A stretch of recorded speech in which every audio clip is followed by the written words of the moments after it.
English translation, 10th contact, Wednesday, 26th of March, 1975, 15:20 ICHARS.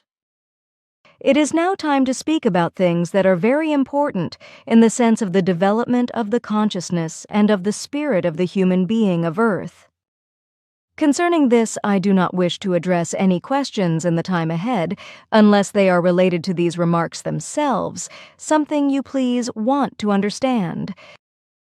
The human being is bearer of a spirit that does not die, and that, even in deepest sleep of the human being, never sleeps, that records all thoughts and impulsations, that tells the human being whether his or her thoughts are right or wrong, if he or she has learned to pay attention to it. This spirit within the human being is the bearer of the creational realm, and it is characteristic of all human beings. It is incomprehensible that the human being speaks of a heaven and of a kingdom of heaven in him or herself, and does not simply content with just saying, creation, truth, knowledge, essence of wisdom, spirit, consciousness, and existence. The human yearning lies in the joy that remains, in the immortal life, the lasting peace, the spiritual and consciousness-based richness that never passes and lasts eternally. Firmaments and earth will pass away, but truth, knowledge, essence of wisdom, and spirit will never be variable or pass away. The spirit and the consciousness keep a lookout for the absolutely fully developed, for harmony, for peace, cognition and recognition, for knowledge, essence of wisdom, truth and beauty, for love and for the true being, which are altogether of absolute duration. They all together result in that which forms the spiritual kingdom. They are all present in the creational. They all are there in the existence, as genius of all ingenuity, as melody of all melodies, as ability of all abilities, as highest creational principle, as miracle above all miracles.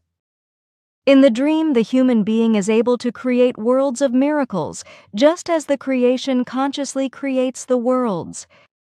For the human being, this ability grows out of his or her consciousness, which in the existence is present in him or her, in the same way as all miracles are present in him or her.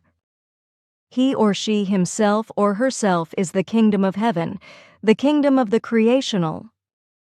That is why the ancient philosophers of the earth spoke of the human being as the microcosm in the macrocosm, because everything that is contained in the universe is also present in the human being. The dimensions of the inner within the human being are endless. The image of the creation, the spirit in him or her, the existence that is dimensionless, it includes all dimensions in it and transcends, at the same time, all dimensions. The spirit is the miracle of all miracles, from which all power arises. But a miracle means use of the power of the spirit in fulfillment. The human being, however, takes a miracle as a basis for something for which he or she lacks all possibilities of a logical explanation. If a human being is happy, then his or her happiness comes from within, because happiness is a self-created state, but happiness is never a location. Joy comes from the inner of the human being, created from spiritual and consciousness-based equalizedness. Hence everything comes from within. The things and human beings that seem to form the cause of happiness are only the external occasion for the happiness in the human being to express itself if he or she has been consciously working towards it. But happiness is something that also belongs to the innermost, to the spiritual inner core nature, and it is an inseparable attribute of the existence of the creation. Unending happiness and unending power are contained in this existence. The human being may be externally old, but this is only a transitional matter. 50 years ago, he or she was not old yet and will also no longer be old in 50 years when his or her body is dead, because only it can become old and frail. The spirit, however, remains eternally young and is never subject to signs of aging. The age is something like the youth or the childhood, like worries, grief, or problems, something that passes, in the same way as all external conditions and experiences of the world pass.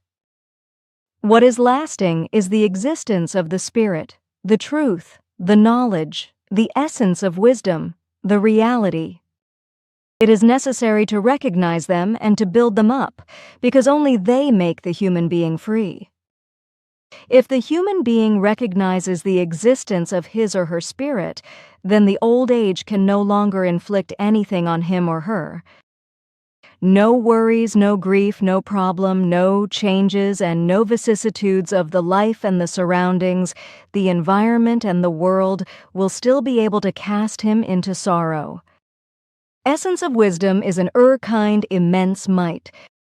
Essence of wisdom is light. And wherever light lights up, darkness and unknowledgeness disappear. Unknowledgeness, however, is the real darkness, and this one is overcome by the light of the wisdom. Essence of wisdom is a characteristic of the existence of the spirit and the consciousness, and carries within itself the qualities of the happiness, the truth, the knowledge, the equalizeness, the beauty, the harmony, and the peace. Essence of wisdom is light. But essence of wisdom is also the characteristic of a human being who has recognized the existence of his or her spirit and of the material consciousness and who works with it based on the laws of the creation. Essence of wisdom is consciousness unfolding as well as use of consciousness power and use of spiritual power. Essence of wisdom and spirit as well as consciousness and truth are each two things that constitute one, just as the sunlight and the sun are two things. The sunlight only results from the warmth of the sun, which it first has to generate through its processes. But so, too, there is an all-creating existence in the universe, which existence creates, by virtue of own powers which, following certain creational laws, follow as truth, knowledge, and essence of wisdom, the endless aeons constantly and unswervingly, according to a given equal guideline, and give life. This powerful existence, however, is the creation. And therefore there is only one existence which rules everywhere in the universe, only one creation, only one truth, one knowledge, and one essence of wisdom, which are equally directed and remaining the same for eternal times. The eternal truth is not subject to any fluctuations or any changes, and its laws never have to be revised and, therefore, never have to be adapted to a new time. The spiritual power is as vital and dynamic as the consciousness power, and indeed to the extent that these manifest the essence of wisdom in themselves. It is a sign of human weakness when religions and sects and their irrational teachings are portrayed as instruments of the creational, and the essence of wisdom thereby becomes unreal. The human being is then looking elsewhere for power, freedom, joy, and light, just not where they really are. Essence of wisdom is a distinctive attribute of the creation, which dwells as a part of the creation, as spirit in the human being. Therefore, the human being should multiply his or her knowing essence of wisdom through his or her consciousness, and accordingly she or he will recognize the creation. She or he should multiply his or her search for truth, and accordingly she or he will know about the power of the essence of wisdom. Cognition of the truth brings liberation from all restrictions. It brings boundless knowledge and essence of wisdom. Essence of wisdom is a powerful means to recognize the laws of the creation. A human being who is filled with love is also rich in essence of wisdom, and a human being who is rich in essence of wisdom is also full of love. Yet the human being of earth deceives him or herself because she or he does not know the love.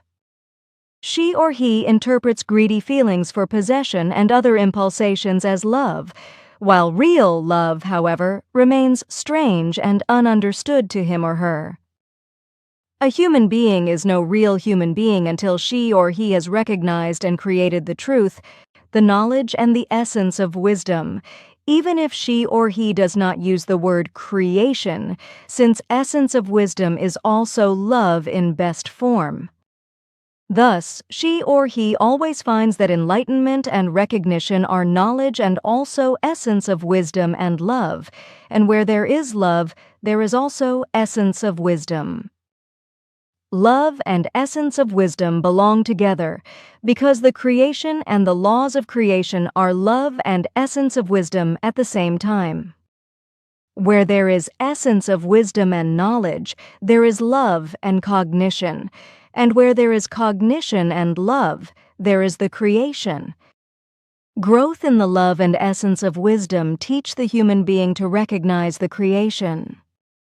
But first, the human being will learn the truth and will therethrough attain freedom and peace, a peace that is immortal, a power without end. Essence of wisdom and love are the two animating wings of the creational inner nature and character. With wisdom and love, the human being is master for all creation. Essence of wisdom and love increase his or her dedication to the fulfillment of the given creational natural laws, because spirit and creation are one. The human being of earth speaks of love, which she or he does not know. She or he believes to know that his or her impulsations would be love, and therethrough deceives himself or herself. Love cannot be put into words because it is, just like the happiness, a state and not a location. True love is immortal, and nothing can ever transform it into anything else.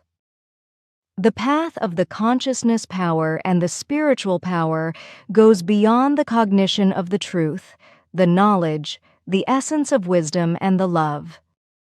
Sense and task of the spiritual teaching, therefore, are to spread truth, knowledge, essence of wisdom, and love. If the teaching fails to do so due to misuse or false interpretation, then it is no longer a help, but instead becomes an evil cult that enslaves the material consciousness through irrational teachings and creates unknowledgeness, as is the case with the irrational teachings of the sects and religions. But if it exercises the function of the consciousness widening and the spiritual knowledge widening, then it is a mightful instrument of the creational regulation. The spiritual teaching is about the spreading of the cognition, the truth, the knowledge, the essence of wisdom, and the love, the eternal, the immortal, the everlasting that overcomes the death and spreads light, that manifests the equalizedness of the essence of wisdom and the love in itself, the peace that surpasses all understanding. Every human being believes to know what is meant by peace, by the way she or he knows it according to human experience. But to understand the wise peace of the unending existence, of the spirit, of the immortal creation, that quite simply surpasses his or her human understanding. This is because she or he is chained to religious irrational teachings and to human material things which deprive him or her of an understanding according to inner experience. The experience which forms the true key to the true cognition and essence of wisdom. Miracles upon miracles are contained in the kingdom of the spirit. The visible universe with which the human being is concerned is but a small spot in this wonderful, unending spiritual intelligence of the creation. Universes like this one are contained in countless thousand millions in the unending spiritual intelligence of the creation. What is visible to the physical eyes of the human being means only a small iota in the endlessness. What is not visible to his or her eyes is unmeasurable, incomprehensible, and unthinkable, confusing and unimaginable to his or her unspiritual human intelligence and comprehension. All the universe, which she or he sees, is but one single space of many, which must be measured by myriads, because there are universes in universes, universes beyond universes, universes beneath universes, universes above universes, and universes outside the universes in this your mighty, tremendous, and all-creational spiritual intelligence of the existence creation. And the human being is connected with this immense spirit, with these kind powers of the existence, of the creation, of the spiritual intelligence, because a part piece of this spirit intelligence of the creation dwells as spirit in the human being and gives life to him or her. Its powers, its joy, its peace, its freedom, its essence of wisdom, its knowledge and its ability are unimaginable for those consciousness-based, unknowing, illogical ones, critics, know-it-alls, those dependent on religions, perverted and other misguided ones. And only a human being who knows this truth and creates knowledge and essence of wisdom and love from it is a human being in prosperousness. She or he knows the answer to the last questions of the science, the philosophy, and also of the questioning human being. But to become such a human being in prosperousness, one must seek and find the truth, create knowledge from it, wisdom and love, because the human being is only able to grow spiritually and consciousness-based through truth, knowledge, essence of wisdom and love, wherethrough she or he is liberated from all human weaknesses.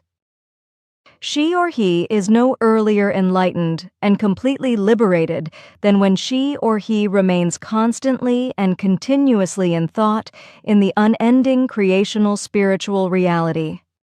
The spiritual intelligence is enlightened by law-based spiritual principles and is directed toward the creational inner core nature, the absolutely full development and the power of the creational itself. This is in contrast to the human intelligence, because the human material consciousness is generally concerned only with individual things of the material world. But this has the consequence that the human being is constrained and hindered in every direction, indeed even captured, oppressed, plagued, and tortured by all possible forms of mishappening, weaknesses, and enslavements of all kinds. Hence, a self-analysis of the individual human being is one of the most essential methods for finding the truth and for going the way of the consciousness-based and spiritual evolution. Thus, it is necessary that the human being continuously checks his or her thoughts and sees what kind they really are. She or he has to make sure that she or he is ultimately always guided, led, and destined by creational philosophical principles and realities, by creational natural laws. In the human being, the constant conscious feeling should reign that she or he belongs to the creational, with his or her actual spiritual breath, his or her actual spiritual being. Consciousness-based, it shall be clear to him or her that his or her actual spiritual being is inseparably one with the creational, so as to overcome the material outer world in this consciousness. This creational philosophical truth and cognition should always, first and foremost, control the human thinking, feeling, and acting. Because only the one who is one with the Spirit can in the long run recognize and also do good, because she or he has the capabilities of the creation in him or herself. Nothing negative in the unending universe can affect and enslave him or her anymore. Besides this creational philosophical consciousness, there is still the practical, dynamic, creational one. That is, the mystical consciousness, which consists of the perception of the one reality in all things. May the human being therefore be a practical philosopher and mystic, and perceive the reality in the changeable passing forms. After all, what is a human being? She or he is only a figure and a name. If one takes away the name and the figure, what is still left of him or her? There remains the fundamental essence, the existence, the spirit, and the overall consciousness block. That human being who overlooks this is pushed away and around by the slightest breeze of the wind, instable, without hope of rescue, and always striving to still find a firm hold somewhere, which, however, will never offer itself to him or her unless she or he seeks and finds the fundamental truth. Thousands of millions of human beings of Earth or other worlds look up to the stars of the firmament without any results or cognitions. However, those knowledgeable about stars, by looking up to the firmament, discover new worlds and write books about it. But what they see and recognize, others are not able to see and recognize, even if they can look up. Despite their seeing eyes, they are blind. The situation is similar with the ordinary and simply consciousness-based, simple-minded. With the consciousness-based, unconscious human being, the human being who truthfully lives in accordance with the spiritual laws of the creation, sees and recognizes the creational all around in every life form, in everything, in every thought and action, in every human being, in all the activity of the nature, and also in all imaginable circumstances and occurrences. The ordinary human being, however, who is consciousness-based, simple-minded, and impaired by religions or other unreal teachings, is neither able to see nor to hear, nor to recognize even just one iota of the truth. His life is unconscious, but all the more pressed into human material paths. As a result, she or he is blind, deaf, and unknowing. The human being who follows the laws of the creation becomes the most prosperous and fearless creature. His or her will is insurmountable, his or her dedication unmeasurable and endless, and his or her essence of wisdom and his or her love permanent and absolutely fully developed, not capricious and not full of doubts, like generally those of the ones who are dependent on religion and of those who are otherwise led into the unreal. His or her sense resembles the vast, endless ocean and does not allow to be taken out of his or her stillness. She or he does not tremble out of anxiety. May she or he therefore unfold his or her spiritual sense, which is no longer reached by any perverted negative power. The sense which no longer grants shelter to any negatively perverted thought and also pushes away all positively perverted thoughts and actions.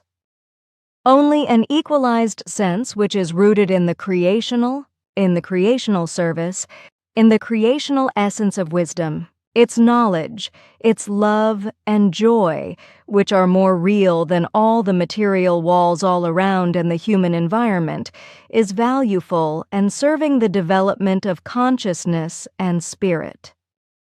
May the human being consciousness-based be always great and constructive. The spirit, the source of all unending creational upbuilding, is itself the innermost inner core nature of the human being.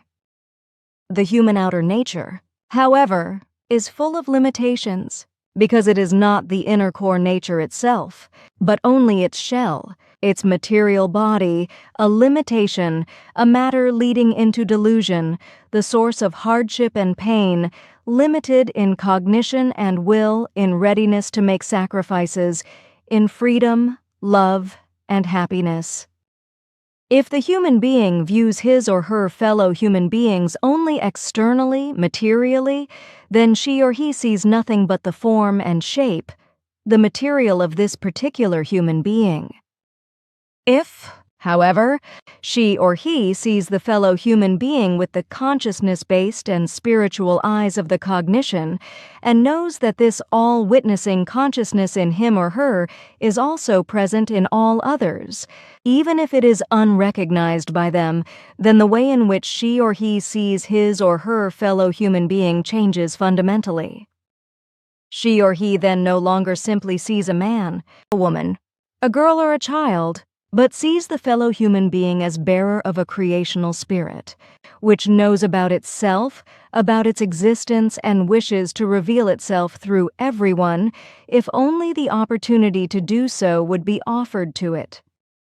The one who knows the truth sees the fellow human being based on this knowledge and cognition, because she or he sees the creational in him or her. At the very least, she or he now already knows more than she or he knew before she or he recognized the truth. This proves that the unknowledgeness is nothing unalterable for all times.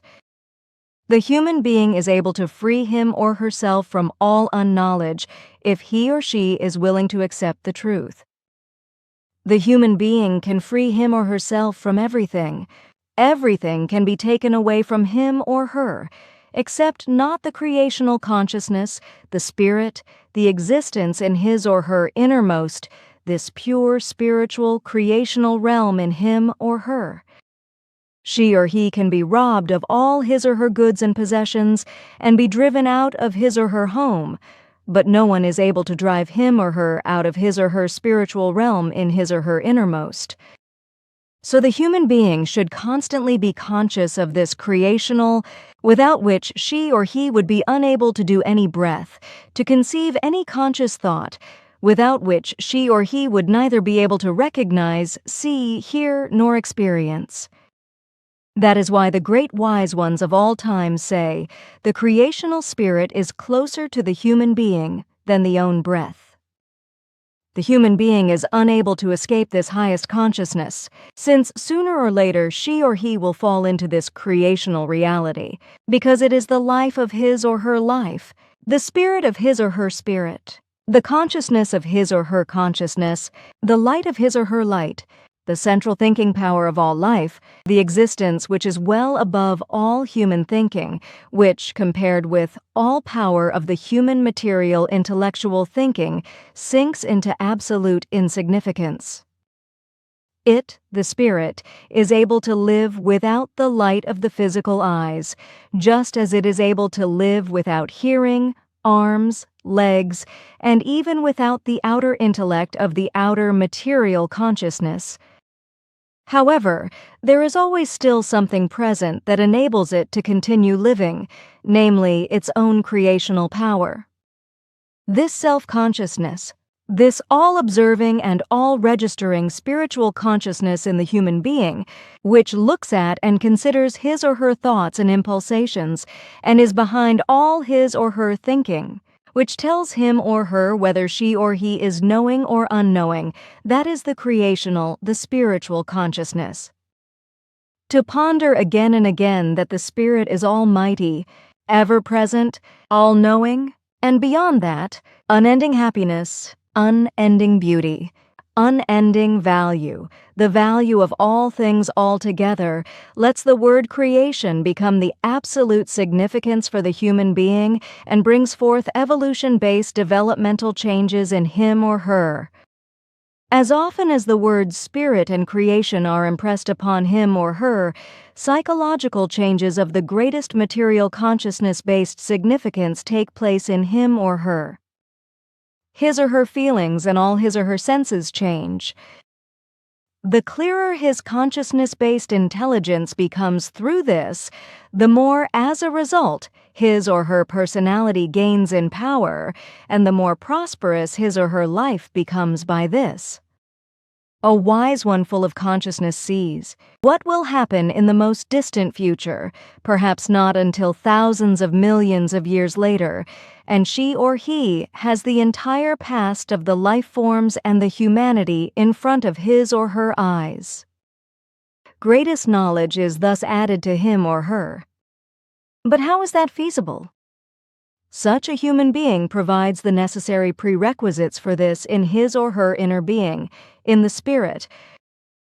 Just as light can be perceived through the closed eyelids, there is admittedly in every human being creational presence, however the entire spiritual realm only visible for those who are also actually able to look inwards through their inner eye. It can only be useful to those who provide all the necessary prerequisites. Each human being carries within him or herself the whole kingdom of the spirit, but it is covered over by the unused material consciousness and struck by unknowledgeness, erroneous assumptions, not absolutely full development, bad things, errors and limitations of all kinds, which must be transformed into the opposite through the recognition and acceptance of the truth. All these bad things must be dissolved and cleared up by the human being consciously developing abilities which are opposite to everything negatively perverted and lead to a neutral equalization. The path of the experience of the spirit is accelerated through the unfolding of the consciousness and the conscious searching as well as the gathering of knowledge of the truth, and this unfolding leads to the true and all-embracing cosmic-wide essence of wisdom and love, due to the cognition that the creation is present in everything. The human being is one with everything in the creation, in the truth, essence of wisdom and love, in the kingdom of the Spirit. That truth and essence of wisdom, that the human being is separated from each other by space and time and the body, something which, however, is overcome through the inner experience. Essence of wisdom and love united, knowledge and truth united.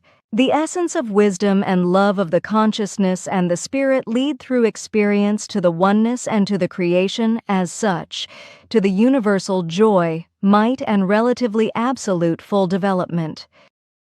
Since the human being does not know the creational and is misled by irrational teachings, in particular by sects and religions enslaving the consciousness, she or he makes a great many mistakes, searches for the true treasures in the wrong place, and thereby violates all nature-based and creational regulation and all rules of the laws.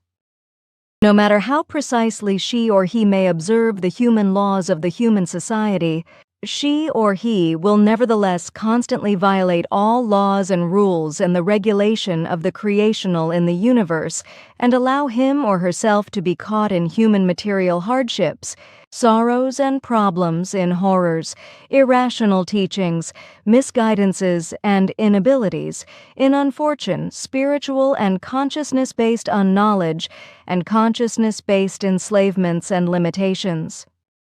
The very thing that is most valuable of all is made unattainable by unreal sects, religions, and human unknowledgeness. This unknowledgeness and the religions and sects which lead into delusion, as well as other irrational teachings, mantle from the human being that which is the source of all valuable things, the life of his or her life and the light of all intelligence, the spirit and the creation. The human being is to accept the entire realm of everyday life and his or her experiences as creational. She or he is to see him or herself everywhere in the space and in the times and in all things. She or he, him or herself, is to be everything and is to awaken the creational in everything and bring it in this way into recognition and experience. Because the creation is in all and everything is animated by its spirit, where through everything is one in all. The only question is, how should the human being identify with everything if she or he does not know the path of the spirit? Generally, she or he tends to identify with his or her body. But what happens if she or he tries to engage in the truth and inwardly directs him or herself according to the creational being and the spiritual reality? The whole world non-arbitrarily dissolves in this real reality truth of the spiritual. Everywhere the one, sole principle of the creational spiritual is in place. But how is the human being to identify with everything? May she or he for once see him or herself as he or she really is. In general, she or he identifies with his or her body. She or he cares for it like it would be a treasure, nourishes it, and troubles him or herself about it to the point of self-sacrifice. She or he surrounds it with pride, frippery, and a senseless delusion, while she or he nevertheless allows his or her consciousness to fade. However, because of a little pain, she or he already becomes angry, grouchy, and unpleasant towards others, or she or he even starts to complain and to cry, has self-pity, or robs him or herself of his or her life. She or he surrounds his or her body with an indefinable glory and with vanity, anxiety, worries, pride, and problems. Always everything revolves only around his or her body. She or he often even extends his or her body identity to his or her material possessions, or she or he gets upset when a fellow human being touches him or her unwantedly. But what, on the other hand, will a human being with recognized consciousness-based and spiritual truth do? She or he will identify with all things and all life forms of the world and the universes. A human being full of creational spiritual essence of wisdom, full of knowledge, truth, love, and cognition, who knows that everything comes out of, and will for eternal times come out of the truth. Hence, she or he identifies with everything and everyone. In his or her consciousness-based being, he or she will at the innermost level always be one with everything and everyone. At the innermost level, she or he will identify with his or her spiritual consciousness and with everything in the universe, just as the other, who thinks materially, identifies with his or her body, with his or her money, with his or her goods and chattels, with his or her irrational speeches and irrational teachings, and with the sound of his or her voice. But once the human being has identified with everything in the universe, then no hatred and no greed can dwell in him or her anymore, since he or she no longer makes any selfish distinctions. Because she or he has become one with the inner core nature of everything. Others may claim something as their exclusive property, but the one who thinks in relation to the spiritual identifies it with the truth therein, and therefore has everything internally as his or her own. All fear has given way from him or her by him or her identifying with the truth. This truth of the creation and of the spirit, with which she or he is one, even directs the hand of the enemy, which wants to rise up against him or her, so that it falls back on the enemy, him or herself. The one who is thinking in relation to the spiritual is safe and protected, and the entire nature is friendly-minded towards him or her. In fact, even his or her enemies must eventually serve him or her. With their attacks, they cause the powers of the consciousness-based rationality to unfold in him or her to even greater power and might, and overcome everything evil, villainous, and perverted. The enemies ultimately only contribute to the growth of the one who thinks consciously and creationally, and to the recognition of the truth. They want the evil, terrible and bad for the truly thinking one. They think they can destroy him or her through criticism, know-it-all attitude, lies and calumnies, through objections, irrational claims and irrational teachings, through ridicule and condemnation. But they only harm themselves, because their doing is evidence of foolishness and unknowledgeness. And from this, the one thinking creationally learns even more and becomes still greater and mightier in the spirit and in the consciousness. Are such truths, perhaps, manipulative suggestions? It would be a delusion to maintain that, because it is completely wrong. These are absolute truths. Generally, the lives of those who think wrongly, who are confusingly led and who are dependent on religions, are full of evil suggestions, full of imaginary concepts, irrational teachings, and delusional assumptions. The only possibility and the only means of remedying these injuries are to fundamentally recognize and to follow the truths that deactivate all human brain delusions, and to allow the highest creational spiritual and, of course, the material consciousness-based powers to prevail. All unreal suggestions and human imaginations become corrected by the human being realizing, I am a part of the creation, which animates me as a part piece, as spirit. But the knowledge that all things are imaginations and illusions, except the creational spiritual power, truth, and reality will by no means diminish the keenness which the human being unfolds in the life, but rather propel him or her to unexpected heights. Only that which is true and which will remain truth can be regarded as truth, something on which one can rely in eternal times, and which is never and under no circumstances ever in need of revision. Truth never has to be adapted to another and a new time, because it is permanent for all times. It is eternally remaining the same and always sounds the same, even if it is spoken in other words. It is the rock upon which one can build in eternal times and in all spaces. The truth was before the life, and the truth is also after it. What only has a short-term continuance is a danger, a bad deception, an irrational teaching. Creation and truth are always the same. Today and tomorrow, they are always remaining the same and of eternally equal value. They do not change, neither by name nor by form, as the creation and the truth are nameless and formless. So the human being is to hold fast onto the creational, since this alone is the truth. The truth is that which is immortal. Like the creation as such, it is that which is eternal in time, that which is relatively absolutely fully developed, that which is worth all energies and the total investment of will by the human being, because with it the human being does not fall prey to any deception. Hence, she or he is to hold fast on to the truth, and is to become unshakable in always equally lasting stillness, joy, knowledge, love, strength, and essence of wisdom in all things. The creational alone is endless essence of wisdom and endless truth, with which not one iota of erroneous assumption is possible.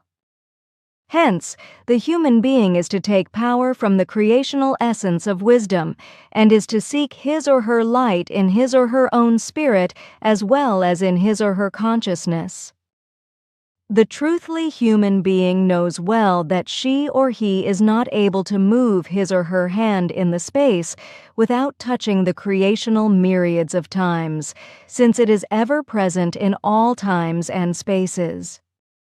The true and real human being is full of joy when she or he knows about the truth that the unendingly and undescribably powerful creational is ever present and surrounds him or her wherever she or he may go. The creational is full of endless peace, full of endless cognition, and relatively most total, absolutely full development. It is the source of all miracles of the highest spiritual consciousness, which is present all around, inside like outside.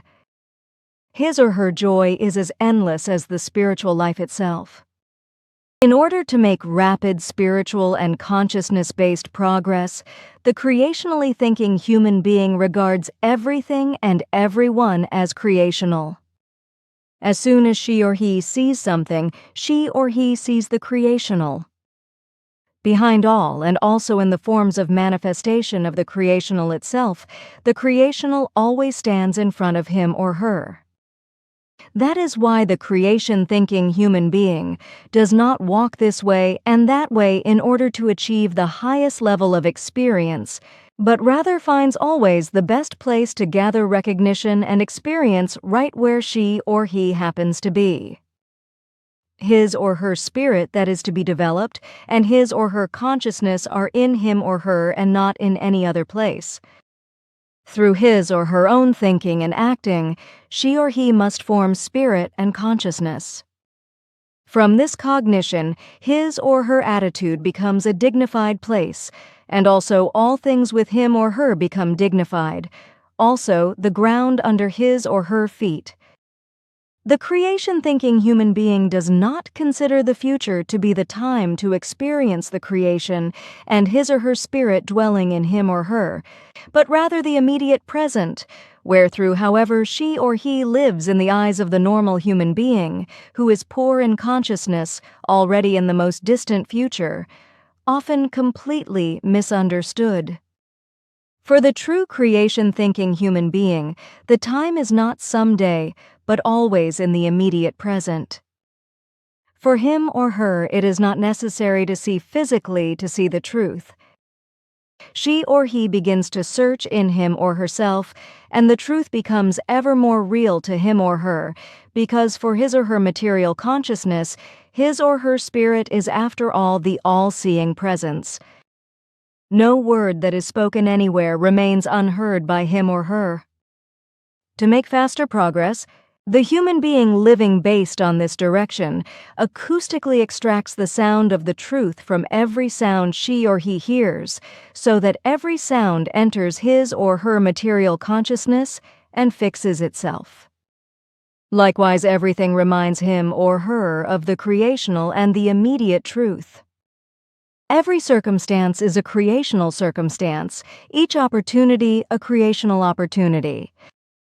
The creation-conscious human being lives and works in such cognition, and thereby she or he advances innerly. The great, the spiritual, is for him or her present in his or her innermost, because in the cognition of the truth the unending dwells in the finite.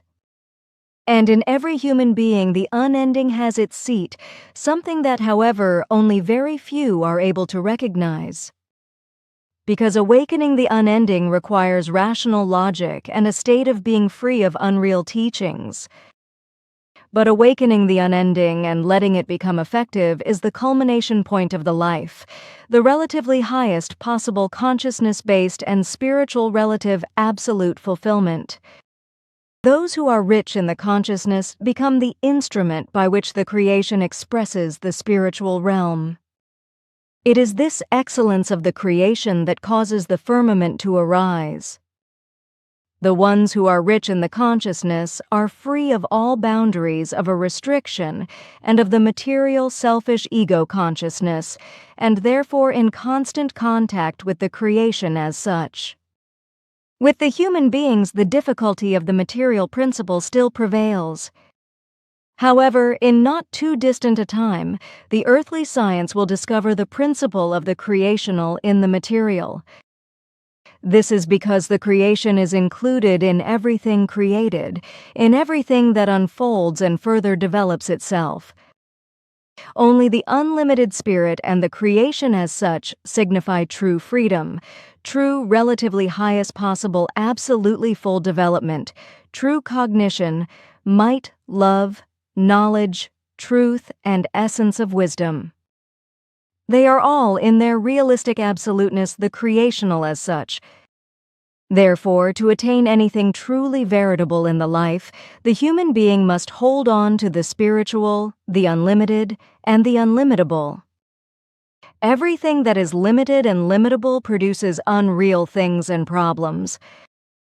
However attractive it may seem, it will nevertheless one day become the source of problems and unrealities. The finite things of all forms are unnatural to the innermost nature, to the spirit, and are still strange to the human being, and so she or he also cannot recognize them as truth, and cannot love them without inflicting the heaviest suffering on him or herself. The finite things are always and at all times afflicted with some deficiencies, because everything that is finite brings with it problems and difficulties. If the human being loves or possesses something finite, it has at least the deficiency that it is transient with absolute certainty. She or he might love it however much according to the human sense of love, but when its time has come, it passes, and she or he mourns over the loss of it. The limited, however, still has weaknesses in other respects.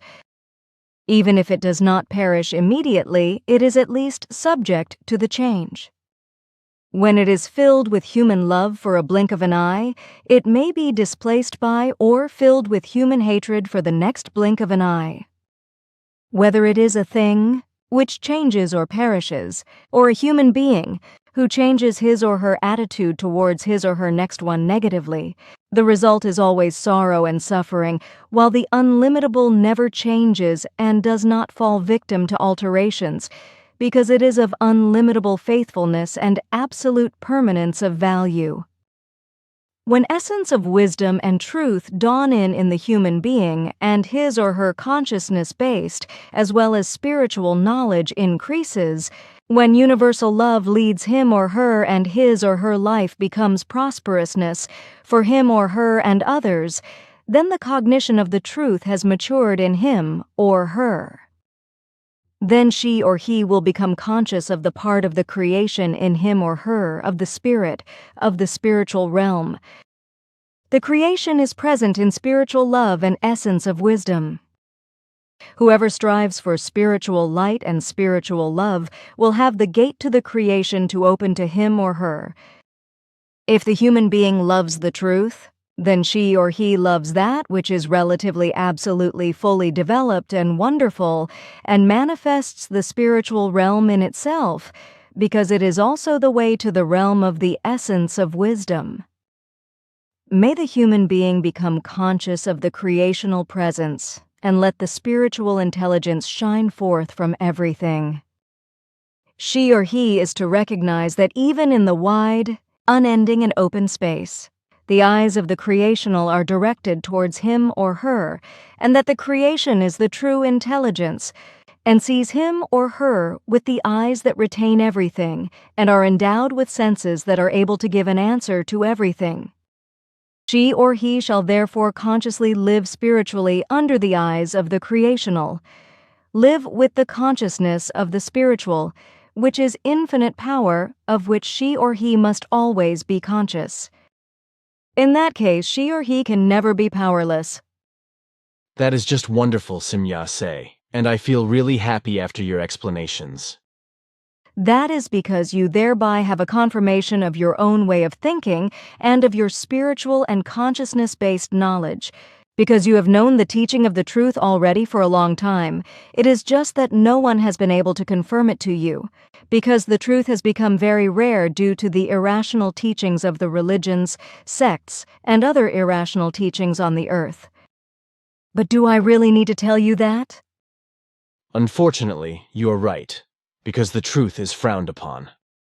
Do not be self-tormenting because of that, because the consciousness-based evolution of the Earth human is progressing unstoppably. But you shall help with this and spread the truth, as you are the prophet of the new time. How would I be able to, and how dare I? That is a bit too much of a good thing. It is so determined for you. You can look it up in the Talmud. Do not pretend to be so unknowing. That should be me? That's crazy, though. Nothing can escape its determination. You know that better than me. I have to digest this first, and I don't know if I can handle it. That you will, because I already said that it is determined for you. I will ponder it. But if you allow me, I still have a question that I have been concerned with for some time. Just ask. It is about my calculations that I have carried out about the dates of life and birth of Emmanuel. You once told me that I was wrong in my calculations only by around 200 years. That much I get. The problem, however, is that I have probably miscalculated the birthday of Emmanuel. Your 200 years of miscalculations only relate to some things of the history before the time of Emmanuel, but not to dates of Emmanuel himself, which you have calculated correctly despite some mistakes. Completely intuitively, you have put together the right dates, even though you have not taken into account certain calendrical facts, wherethrough shifts have occurred. However, as a result of your extreme mode of thinking, you have come across things through which you have recognized the overall picture of the truth. Through this, you have in turn intuitively realized that you could easily resort to the calendar time calculation known to all of you today, and were able to precisely pinpoint the date of birth of Emmanuel, the 3rd of February, calculated according to your Christian calendar. An Earth year always has exactly the same number of days, so there are no shifts. Thus, a particular date remains as long the same as the time division in question has validity. But now, I also have a question for you. The photo negatives and the first film footage you took of our beam ships would be very important to us. Although they are your property, if you could leave them to us, it would be very useful for us. If you need them, I will gladly give them to you, because if necessary, I can have more copies made from the photos themselves. But can you explain to me why the negatives in the film are so important for you? They are not only important for me, but for us, that is, for our scientists. In the photos that you handed over to me, we have noticed some things that were previously unknown to us, but which are visible in the pictures. In particular, it concerns the guide beam of the antenna, which attracts energies. Please tell me more about it, because such things interest me. I am only allowed to do that if it is meant for you alone, because it is about secrets that you must not disclose. But I am allowed to openly explain to you that this is about a completely novel phenomenon in connection with the change of the earthly atmosphere, which makes previously invisible energies suddenly visible. That explanation is enough for me, thanks. You are able to astonish me again and again. It touches me every time very strangely when you suddenly cut yourself off from your interests so as not to get me in difficulties. This is a completely strange phenomenon to me, which I have not yet been able to detect in any life form. But every life has certain individual characteristics. Of course, but this one is completely foreign to me, but I also feel that it is connected with a great selflessness that banishes all egoism. Do not make me better than I am, because even I am egoistic. Do not deny yourself, because I know you very well in these things. I know that your egoism is only a play to deceive others, because otherwise you would be exploited. Please, Simyase, let us not always talk about me. Of course, it is uncomfortable for you, I know, but from time to time one has to discuss such things as well. But let us leave that for today, because it is again time for me to go. At our next meeting, I will continue in the teaching of the spiritual knowledge, as it is the most important main task of our contacts.